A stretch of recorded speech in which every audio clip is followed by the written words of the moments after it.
Okay, so what's going on with all the lawfare stuff? Jack Smith, New York City, the insanity out there. I don't even know why we have to talk about this. I thought all this stuff was gone in a way, but, well, maybe it's just fading. Joining me now, my friend, you really need to subscribe to her Substack called Declassified. The great Julie Kelly joins us now. Julie, why are we even talking about these things? I thought all this stuff was gone and done, and by the grace of God, it's over.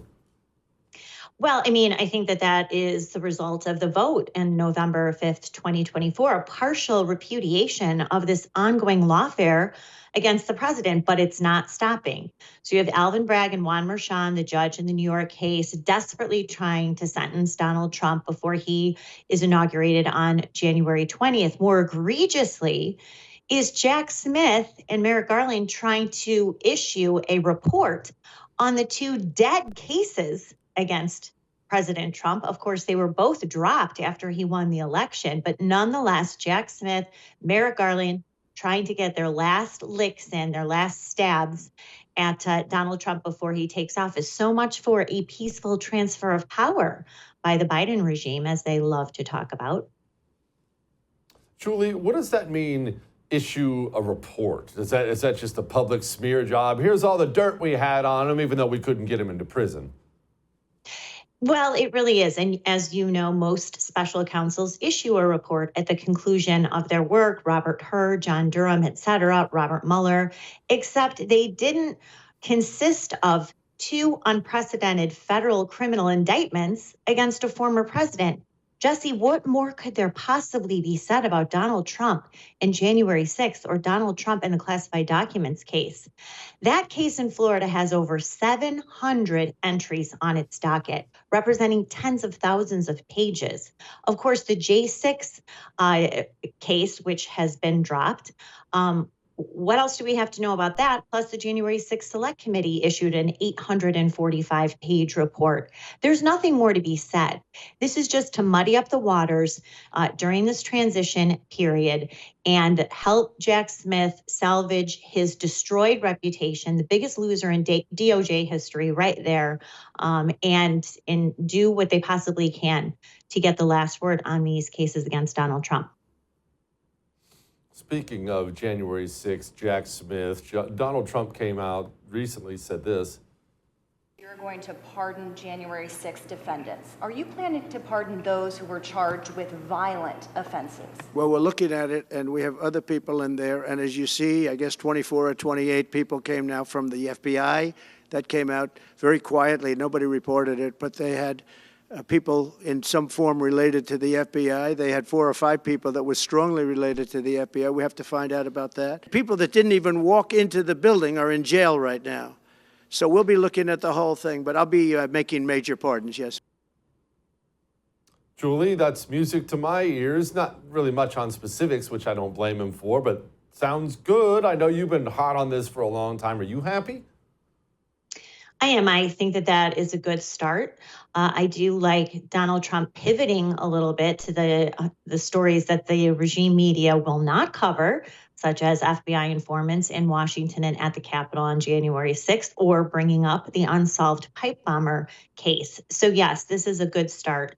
I do expect that there will be some action taken on day one, especially those convicted of low-level misdemeanors. But look, this is urgent, Jesse. They are still arresting people. D.C. U.S. Attorney Matthew Graves, on the 4-year anniversary of January 6th, said that he might charge 200 more people.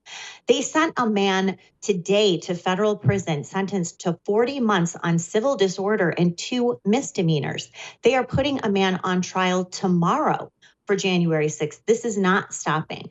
So while those comments by President Trump are encouraging, personally, I like to see some more specifics because people's lives are still being destroyed at the hands of this DOJ, and they are going to do it just like Jack Smith and Merrick Garland till the very bitter end, 11:59 a.m. on January 20th. Is Matthew Graves going to be tried? He should be tried. How does this work, Julie? So I believe he will be under investigation for selective and abusive prosecution, prosecutorial misconduct, especially related to systematically denying the constitutional rights of J6 defendants, withholding exculpatory or Brady material from defendants and from their lawyers. There's a long list of abuses from Matthew Graves, not the least of which is his unlawful application of 1512C2, obstruction of an official proceeding, that was reversed by the Supreme Court. But shockingly, Matthew Graves refuses to issue some sort of blanket vacatur of that 1512C2 conviction. People still in jail on that conviction while he tries to work around the Supreme Court's ruling there. So I think that that is the ripest area for investigation into Matthew Graves, among, like I said, a long list of abuses by this DC U.S. attorney. Julie, let's talk about January 6th. Rewind a little bit. FBI, January 6th, and the pipe bomber. I'm starting to hear more about the pipe bomber now. Not that I'm hopeful we're ever going to find this crazy individual. What's going on? So the FBI just all of a sudden decided it would release what they called new footage of the still at-large MAGA pipe bomber. And this is supposed to show the public that this individual planted a device outside the DNC the evening of January 5th, the night before. Now, what congressional Republicans, Representative Barry Loudermilk and Tom Massey, issued a report the same time the FBI was releasing this new footage, actually beforehand. And it demonstrated that the FBI basically stopped looking into this issue in February of 2021. Now, why is that? How come, Jesse, they can still be arresting people to this day, but they still can't find the person that almost assassinated Kamala Harris when she was inside the DNC, and Nancy Pelosi as her motorcade sped by this alleged lethal and viable device, we're told by the FBI, on the afternoon of January 6th. Yeah, why indeed. Okay, so there are a lot of talks about preemptive pardons. Why does Liz Cheney need one? What crimes did Liz Cheney commit? Well, let's see. Aside from the obvious, Liz Cheney just being a traitor and her whole family heritage there, what she did in the January 6th Select Committee as vice chairman, we now have evidence, as Loudermilk's committee also uncovered, the destruction of evidence, up to a terabyte of evidence produced by that committee that we paid for, by the way, Jesse.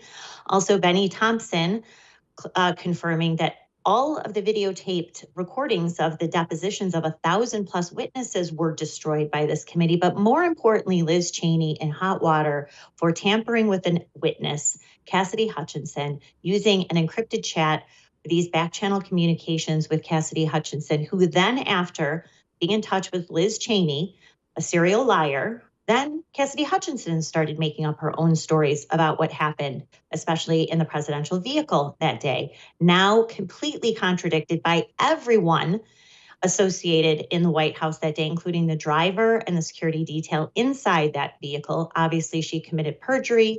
Liz Cheney very likely suborned perjury, but at the very least obstructed this investigation but with her handling of Cassidy Hutchinson.